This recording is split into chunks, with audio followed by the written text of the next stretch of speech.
Assalamualaikum warahmatullahi wabarakatuh. Saudaraku senja iman, gangguan setan dalam sholat, sering disebut hanzab, bertujuan untuk merusak kehusyukan dan menghilangkan fokus. Yuk, kita simak, pahami 10 gangguan-gangguan setan dalam sholat. Setan sangat berusaha mengganggu seorang muslim ketika sholat agar pahala sholatnya berkurang, kehilangan kehusyukan, bahkan lalai terhadap kewajibannya. Berikut beberapa gangguan setan dalam sholat beserta dalil-dalil sunnah yang syahih. 1. Membisikkan was-was dalam sholat. Gangguan yang paling sering dilakukan setan adalah membisikkan pikiran-pikiran yang tidak ada hubungannya dengan sholat. Dari Abu Hurairah radhiyallahu anhu, Rasulullah bersabda, apabila dikumandangkan adzan, setan lari sambil terkentut hingga ia tidak mendengar adzan. Setelah adzan selesai, ia datang kembali. Ketika iqamah dikumandangkan, ia lari lagi. Setelah iqamah selesai, ia datang kembali membisikkan hati seseorang dengan mengatakan, ingat ini, ingat itu. Yaitu perkara yang sebelumnya tidak ia ingat, hingga orang tersebut tidak mengetahui sudah berapa rakaat ia sholat. Hadis riwayat Al-Bukhari nomor 608 dan Muslim nomor 389. Hikmahnya adalah, setan ingin menghilangkan kehusyukan, memenuhi pikiran dengan urusan dunia, membuat orang lupa rakaat. 2. Membuat lupa jumlah rakaat. Setan berusaha membuat seseorang ragu apakah sudah 3 atau 4 rakaat. Rasulullah bersabda, jika salah seorang di antara kalian ragu dalam sholatnya, sehingga tidak mengetahui berapa rakaat yang telah ia kerjakan, 3 atau 4, maka hendaklah ia membuang keraguan dan mengambil yang diyakini, kemudian sujud 2 kali sebelum salam. Hadis riwayat Muslim nomor 571. Ini menunjukkan bahwa keraguan tersebut berasal dari gangguan setan. 3 gangguan setan bernama hanzab. Rasulullah bahkan menyebut nama setan yang khusus mengganggu sholat. Dari Utsman bin Abil Ash radhiyallahu anhu, aku berkata, wahai Rasulullah, sesungguhnya setan telah menghalangi antara aku dengan sholat dan bacaanku. Beliau bersabda, itu adalah setan yang bernama hanzab. Jika engkau merasakannya, berlindunglah kepada Allah darinya dan meludahlah ke kiri 3 kali. Maksud sebenarnya adalah meludah ringan atau meniup dengan sedikit hembusan napas, bukan meludah dengan banyak cairan, disertai permohonan perlindungan, ta'awudz, yaitu membaca, A'udzu billahi minasyaitonir rajim. Utsman berkata, aku melakukannya, lalu Allah menghilangkan gangguan itu. Hadis riwayat Muslim nomor 2203.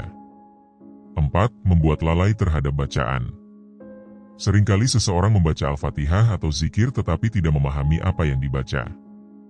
Hal ini termasuk gangguan setan agar hati tidak hadir dalam sholat. Allah berfirman, واذكر ربك في نفسك تضرعا وخيفة ودون الجهر من القول بالغدو والآصال ولا تكن من الغافلين. Artinya, dan sebutlah nama Tuhanmu dalam hatimu dengan merendahkan diri dan rasa takut, dan dengan tidak mengeraskan suara, di waktu pagi dan petang, dan janganlah kamu termasuk orang-orang yang lalai. Quran Surat Al-A'raf ayat 205. Rasulullah juga bersabda, sungguh seorang hamba selesai dari sholatnya, padahal tidak ditulis baginya kecuali 1/10-nya, atau 1/9-nya, atau 1/8-nya, hingga setengahnya. Hadis riwayat Abu Dawud nomor 796, dinilai hasan oleh para ulama, diantaranya Muhammad Nasiruddin Al-Albani dalam Syahih Abu Dawud. Besarnya pahala bergantung pada tingkat kehusyukan. 5. Membuat tergesa-gesa. Setan mendorong seseorang agar sholat dilakukan dengan cepat tanpa tumaninah. Rasulullah bersabda kepada seorang yang sholat terlalu cepat, kembalilah dan sholatlah, karena sesungguhnya engkau belum sholat. Beliau mengulanginya hingga 3 kali. Hadis riwayat Al-Bukhari nomor 757 dan Muslim nomor 397. 6. Mengganggu dengan menguap. Setan menyukai orang yang menguap ketika sholat. Rasulullah bersabda, menguap itu dari setan. Apabila salah seorang dari kalian menguap, maka hendaklah ia menahannya semampunya. Hadis riwayat Al-Bukhari nomor 3289 dan Muslim nomor 2994. 7. Mengganggu dengan melihat kesana kemari. Pandangan yang tidak fokus mengurangi kehusyukan.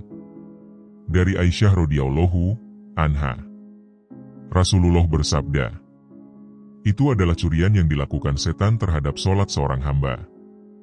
Hadis riwayat Al-Bukhari nomor 751. Yang dimaksud adalah menoleh atau mengalihkan pandangan tanpa kebutuhan. 8. Mengganggu dengan lintas pikiran dunia. Setan mengingatkan seseorang pada pekerjaan, bisnis, keluarga, hutang, rencana, telepon, berbagai urusan dunia. Hal ini telah disebutkan dalam hadis Abu Hurairah di atas. Ingat ini, ingat itu. Hadis riwayat Al-Bukhari nomor 608 dan Muslim nomor 389. 9. Membuat bangga, ria, dalam sholat. Setan juga membisikkan rasa ingin dipuji ketika orang lain melihat sholatnya. Allah berfirman, فَوَيْلٌ لِلْمُصَلِّينَ الَّذِينَ هُمْ عَنْ صَلَاتِهِمْ سَهُونَ الَّذِينَ هُمْ يُرَؤُونَ. Artinya, maka celakalah orang-orang yang sholat, yaitu orang-orang yang lalai terhadap sholatnya yang berbuat ria. Quran Surat Al-Maun ayat 4-6. Rasulullah bersabda, sesungguhnya yang paling aku khawatirkan atas kalian adalah syirik kecil. Para sahabat bertanya, apa itu syirik kecil? Beliau menjawab, ria.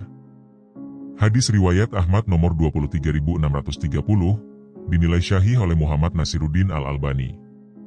10. Menghalangi seseorang untuk sholat berjamaah. Setan berusaha agar seseorang menunda atau meninggalkan sholat berjamaah.